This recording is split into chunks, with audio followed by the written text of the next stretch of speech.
कशाविषयी विषय झाला? अरे बाहेर गेलतो महत्वाच्या कामासाठी. महत्वाचं काम? अरे खरं महत्वाचं काम होतं सर. अरे मित्र सोडून तुला कसलं आलं रे एवढं महत्वाचं काम? अरे आज मी मतदार म्हणून मी माझी नोंद करून आलोय. म्हणजे 6 नंबरचा फॉर्म भरून मी खऱ्या अर्थाने आज भारताचा नागरिक झालो. अरे तुझ्या एका मताने काय फरक पडणार आहे रे? संकेत फरक पडतो. आपल्या एका मताने निश्चित फरक पडतो. अन्न वस्त्र निवारापासून तर आपल्या मूलभूत अधिकारांपर्यंत निश्चित फरक पडतो.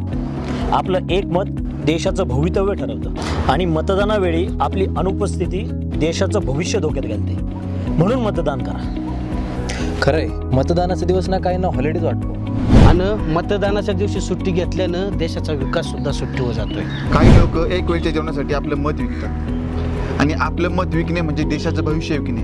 आणि आपलं मत आपला अधिकार, त्यामुळे आपला अधिकार आपण बजावायलाच हवा. तुमचं एक मत बदलू शकतं देशाचं भविष्य. लोकसभा निवडणूक 2019. आपलं एक मत बदलवू शकते देशाचं भविष्य.